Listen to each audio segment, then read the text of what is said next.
Hello students, a very good morning to all of you, and I hope all of you are safe, healthy and happy at your home and do your studies regularly.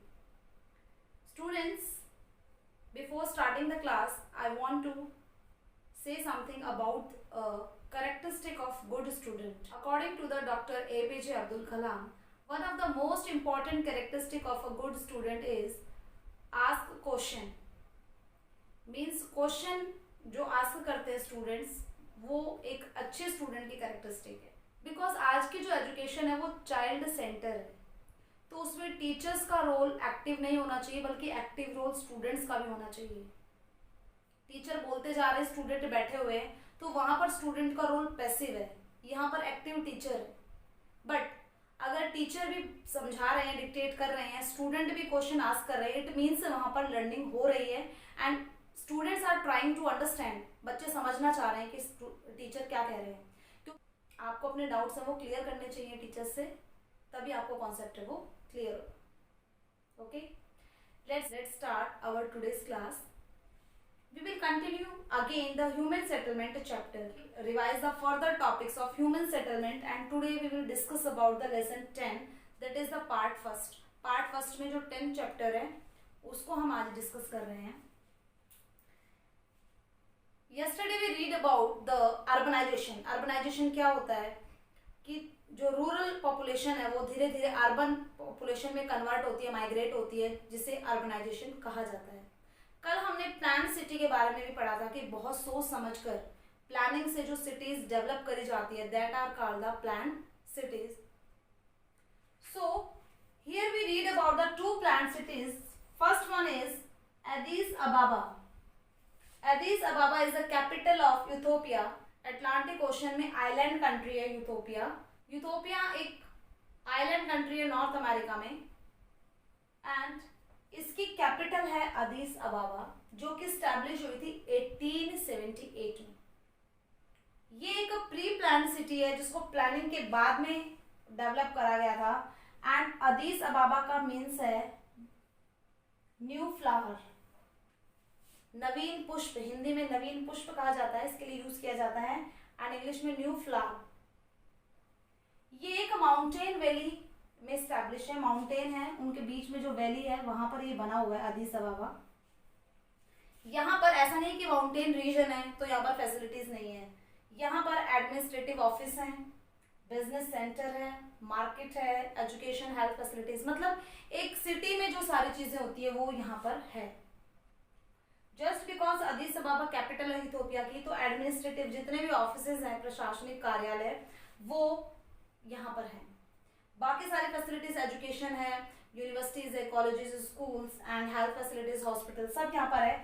तो यहाँ पर ये हमें इसलिए describe करा है कि mountain valley के बीच में होने के बाद में भी इसको इस तरीके से डेवलप करा गया है कि यहाँ पर वो सारी फैसिलिटीज है जो एक सिटी में होती है, इसलिए इसका एग्जाम्पल लिया है. इसमें आपने क्या लर्न करना है कि प्लान्ड सिटी पूछा जाए यूथोपिया की, अदीस अबाबा कैपिटल है, 1878 में ये एस्टैब्लिश हुई थी एंड ये माउंटेन वैली में बसी हुई है. अगर मीनिंग पूछा जाए अदीस अबाबा का तो न्यू फ्लावर है. एंड यहाँ पर फैसिलिटीज पूछी जाए तो आप administrative facilities, business centres, market, education, health facilities, वो सब है यहाँ पर. Okay, second one is Canberra. Canberra is also a plan city and America के एक आर्किटेक्चर थे, उन्होंने ये प्लान करा था. उनका नाम था Walter barley Griffin. Walter barley Griffin ने 1912 में ऑस्ट्रेलिया की कैपिटल के लिए कैनबेरा को सेलेक्ट किया था. एंड यहाँ ये एक बहुत ही ओपन एरिया है एंड यहाँ पर बहुत सारे पार्क्स भी हैं. जब उन्होंने प्लानिंग करी थी कैनबेरा की, तो उन्होंने यहाँ पर बोला था कि कम से कम यहाँ पर 25,000 लोगों के स्टैब्लिशमेंट के लिए यहाँ पर अकोमोडेशन होगा. So Canberra is the capital of Australia and that is architect by American architecture, that is Walter Barley Griffin in 1912. And characteristics में ये ओपन एरिया है, यहाँ पर बहुत ज्यादा पार्क्स हैं. So these are two plan city that are discussed in our NCERT book. Now we will discuss some of the term, that is town, city, recreation towns and million city. So first of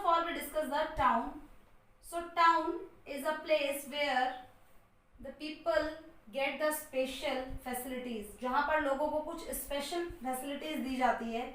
एक ऐसा village जो अपने आसपास के village से काफी आगे है, वहां का जो मार्केट है वो होलसेल मार्केट है, मतलब बाकी सारे विलेजेस के लोग हैं वहां से, जितने भी रिटेलर है वो वहां से सामान लेके जाते हैं। सो टाउन मीन्स अपने आसपास के गांव में एक ऐसा विलेज जिसका मार्केट है वो थोड़ा सा एक्सपैंड हो गया, जिसका मार्केट बाकी विलेजेस में वो चीज नहीं मिलती, वो उस मार्केट में मिल रही है, उस विलेज के मार्केट में। तो ये विलेज धीरे धीरे एक टाउन का फॉर्म ले लेता है। मतलब ये एक कंपटीशन था, उसमें मार्केट का कंपटीशन था, उसमें बाकी जो विलेजेस है उससे आगे निकल गया है। So it is called the town. आप भी देखते होंगे, आप अगर विलेज से बिलोंग करते हैं तो आपके विलेज से कोई नेबरिंग विलेज होता है जहां पर अच्छा मार्केट होता है या फिर ज्यादा वहां पर अच्छा सामान मिलता है, सो उन्हें ही कहा जाता है town. Next is city. City को बोला गया है टॉप क्लास टाउन। जब बहुत सारे टाउन में भी कोई एक ऐसा टाउन हो जो बाकी टाउन से आगे निकल जाए, उसे कहा जाता है सिटी। हमें सिंपल लैंग्वेज में लर्न करना है ना।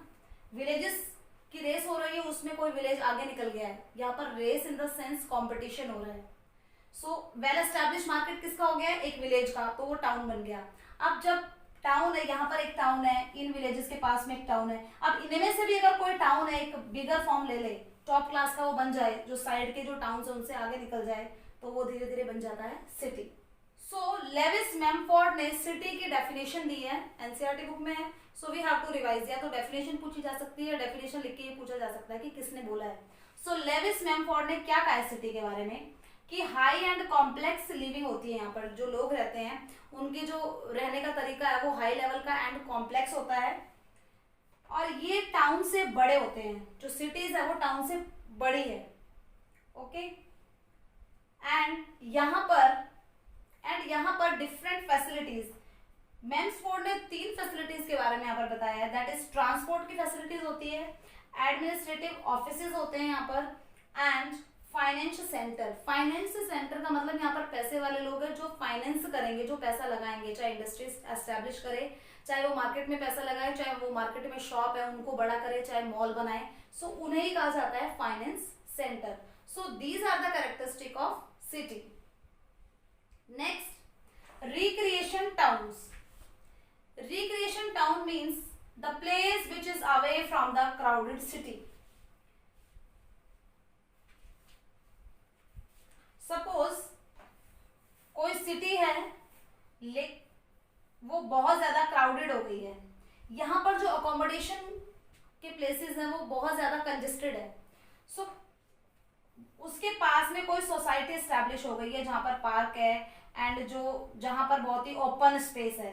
सो यहाँ पर फ्लैट बना दिए गए हैं और ये उस क्राउडेड सिटी से दूर बने हुए हैं। कोई भी सोसाइटी आप देखते होंगे आपके आसपास में, सो इसे ही कहा जाता है रिक्रिएशन टाउन, जो कि क्राउडेड सिटी से दूर है। सैनिटाइजेशन है, यहाँ पर साफ सफाई है, फैसिलिटीज है, लोगों का जो लिविंग स्टैंडर्ड है वो हाई होता है। एंड एक मेन कैरेक्टरिस्टिक इसकी जो पेपर में पूछने के चांसेस है कि यहाँ से बहुत सारे लोगों का मूवमेंट होता है। कहाँ पर मूवमेंट होगा, कहाँ जाएंगे? ये अपने वर्क प्लेस पर जाएंगे। ऑफिसेज लिखिए या वर्क प्लेस लिखिए, वर्क प्लेसेस मतलब डेली यहाँ से लोगों का मूवमेंट हो रहा है। क्यों होता है? अपने वर्क प्लेस पर, अपने ऑफिसेज में जाते हैं, क्योंकि ये जो क्राउडेड सिटी है उससे थोड़ा दूर रह रहे हैं। अगर ये वर्क भी कर रहे हैं सिटी में तो यहाँ से इनका मूवमेंट होगा सिटी की तरफ। सो क्लियर है? क्या पढ़ा हमने? रिक्रिएशन टाउन वो ओपन एरिया जो थोड़ा दूर होता है सिटी से, वहां पे सैनिटाइजेशन होता है, फैसिलिटीज होती है, लिविंग स्टैंडर्ड हाई होता है, एंड मेन कैरेक्टरिस्टिक वहां से लोगों का मूवमेंट होता है डेली। कहां पर जाते हैं? अपने वर्क प्लेसेस पर या offices. Okay, next is million city. Million city नाम से लग रहा होगा जहां पर मिलियन से ज्यादा पॉपुलेशन हो। सो 10 लाख से ज्यादा पॉपुलेशन जहां पर होती है, they are called the million cities. Million cities है वो बहुत मिलियन सिटी रैपिडली इंक्रीज कर रही है, and data is here. That is 1950 में 80 मिलियन सिटीज थी, 1960 में 160 मिलियन सिटी हो गई। We are talking about the world here. And 2005 में 438 सिटीज हो गई। क्लियर है? सो हियर अभी हमने town, city, recreation towns and million city के बारे में पढ़ा। Okay, next term is conurbation. Conurbation word का सबसे पहले यूज 1915 में पैट्रिक गिडीज ने किया था। सो कॉन्वर्बेशन, पैट्रिक गिडीज 1915। कॉन्वर्बेशन मीन्स जब डिफरेंट टाउन आपस में मिल जाएं, या टाउन या सिटी आपस में मिल जाएं, या सिटीज आपस में मिल जाएं, सो एक ग्रुप बन जाता है टाउन्स का या सिटीज का, उसे ही कहा जाता है conurbation. Means expanded urban area.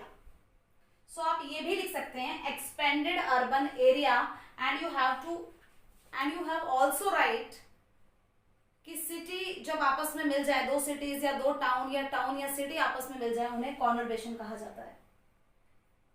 World में greater London, Manchester, Tokyo, Delhi, Mumbai, ये सब कॉन्वर्बेशन है।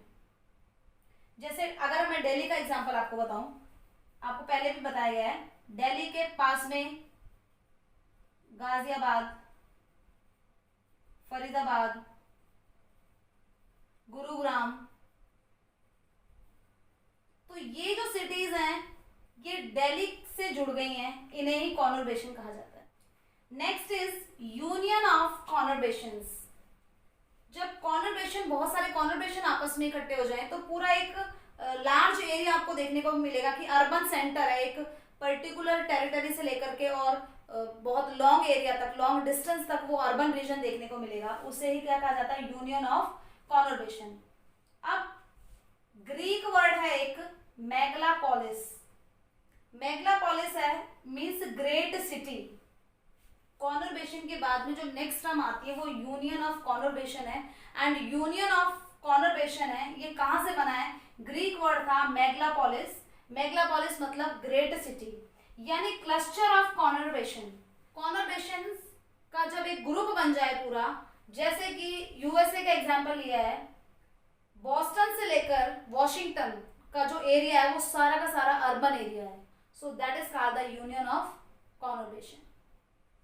Next term is mega city. Mega city means आसपास जितनी भी सिटीज हैं या टाउन्स हैं उनको मिलाकर के जो ग्रुप है, उसका पूरा ग्रुप का पॉपुलेशन है वो 1 करोड़ तक पहुंच जाए, सो उसे कहा जाता है मेगा सिटी। मतलब दो मीन्स सिटी, यहाँ पर एक 1 सिटी है, सिटी 2 है, यहाँ पर टाउन है 1, यहाँ पर टाउन 2 है, तो इन सबको मिला करके यहाँ पर पॉपुलेशन अगर 1 करोड़ हो जाती है, क्रॉस कर जाती है, that is called the mega city. So 1950 में सबसे पहले मेगा सिटी का जो टाइटल है वो न्यूयॉर्क के लिए यूज किया गया था। यूएसए में न्यूयॉर्क है, उसे सबसे पहले मेगा सिटी का टाइटल मिला था, एंड वर्ल्ड में राइट नाउ अभी 25 मेगा सिटीज हैं। टर्म अर्बन एरियाज के लिए एक टर्म और यूज की जाती है, वार्म आइलैंड। वार्म आइलैंड का मतलब है ऊष्म द्वीप, हिंदी में कहा जाता है। वार्म आइलैंड मीन्स ये कहा जाता है कि अर्बन एरियाज में जो हाउस है वो कंक्रीट से बने हुए हैं, एंड कंक्रीट से बनने के बाद में वो बहुत ज्यादा कंजेस्टेड है, जिससे कि जो सिटी है पूरी या जो पूरा अर्बन एरिया वो वार्म हो रहा है, इसकी वजह से इन्हें क्या कहा जाता है, warm island. So we discussed mostly topics of this chapter. So revise some of the MCQ. That road, railway track, river या कैनाल के साइड में जो सेटलमेंट एस्टैब्लिश होती है उसका शेप क्या होता है, दैट इज लीनियर। आपको बताया गया था कि सड़क के किनारों पर या रेलवे ट्रैक के किनारों पर या कोई रिवर है उसके किनारों पर जब सेटलमेंट हो जाती है तो इन्हें क्या कहा जाता है, linear, linear settlement. Plain areas, wider mountain valleys, वो सेटलमेंट जो प्लेन एरिया या वाइडर माउंटेन वैलीज यहाँ पर, तो इन्हें क्या कहा जाता है, रेक्टेंगुलर सेटलमेंट, क्योंकि रेक्टेंगल की शेप बना रही है, rectangular settlement, this is linear settlement. जो नेक्स्ट इज लेक्स, पोन्स के चारों ओर जब सेटलमेंट स्टैब्लिश हो जाती है, दैट इज सर्कल शेप्ड और circular settlement. Different road meet at a point, जब डिफरेंट रोड एक पॉइंट पर आकर के मिले और वहां रोड्स के आसपास में सेटलमेंट हो, तो इसे क्या कहा जाता है, आपको याद होना चाहिए, रिवाइज कराया गया था अभी। This is star shaped, star shaped. Settlement. First town settlement कहां पर था, किसे कहा जाता है, पहला टाउन सेटलमेंट लंदन को। एंड फर्स्ट मेगा सिटी किसे कहा जाता है, न्यूयॉर्क को। न्यूयॉर्क को। नेक्स्ट, न्यू फ्लावर वर्ड किस सिटी के लिए यूज किया गया है, दैट इज एडिस अबाबा, यूथोपिया की कैपिटल एंड 1878 में ये स्टैब्लिश करी गई थी, एक plan city. Next, conurbation word है वो सबसे पहले किसने यूज किया था, that is Patrick Geddes. And next is Canberra. Canberra भी एक प्लान सिटी है, this is the capital of Australia and 1912 में ये स्टैब्लिश करी गई थी। ऑस्ट्रेलिया की capital that is plant city Canberra establish करी गई थी। इनको आर्किटेक्ट करने वाले अमेरिकन थे Walter Burley Griffin. Walter Burley Griffin है, उन्होंने की प्लानिंग करी थी कैनबेरा सिटी की। Next is healthy city. एक हेल्दी सिटी किसे कहा जाता है, सो WHO ने उसके लिए कुछ कैरेक्टरिस्टिक्स बताए हैं। Clean and secure atmosphere. Clean and secure atmosphere जहां पर होता है, लोगों की सिक्योरिटी होती है, क्लीन, पोल्यूशन जहां पर कम होता है, वो एक हेल्दी सिटी है। Next, basic facilities. लोगों को आसानी से basic facilities like safe and like clean drinking water उनको अवेलेबल हो, एजुकेशन फैसिलिटीज हो, हेल्थ फैसिलिटीज हो एंड इलेक्ट्रिसिटी, जहां पर बेसिक फैसिलिटीज लोगों की पूरी हो रही है, that is the healthy city. Next, participation in local government means लोगों का पार्टिसिपेशन भी हो लोकल गवर्नमेंट को बनाने में, और अपनी प्रॉब्लम जब वो और वहां पर उनको कोई प्रॉब्लम है तो वो लोकल गवर्नमेंट के साथ में मिल करके उन प्रॉब्लम को सॉल्व कर सकते हैं। मतलब लोग एक्टिव हो कि लोकल गवर्नमेंट उनके लिए क्या काम कर रही है, क्या नहीं कर रही है। Next, easily get the health facilities. क्योंकि WHO ने, वर्ल्ड हेल्थ ऑर्गेनाइजेशन ने डेफिनेशन दी है, तो ऑब्वियसली जहां पर लोगों की अप्रोच में हो हेल्थ फैसिलिटीज, उनको बेवजह घूमना ना पड़े और हेल्थ फैसिलिटीज है वो उनको बहुत ही आसानी से वो हेल्थ फैसिलिटी उनको मिल जाए, that is the healthy city. So students, these are the important topics of lesson 10 human settlement part 1st, and we already discussed the lesson 4th of part 2nd, that is also human settlement. So you have to revise both of the chapter and prepare your MCQs from these chapters, and first read the NCERT chapter and then revise the notes. I hope all of you are following your timetable, so and keep revising. Best of luck for your studies. Thank you.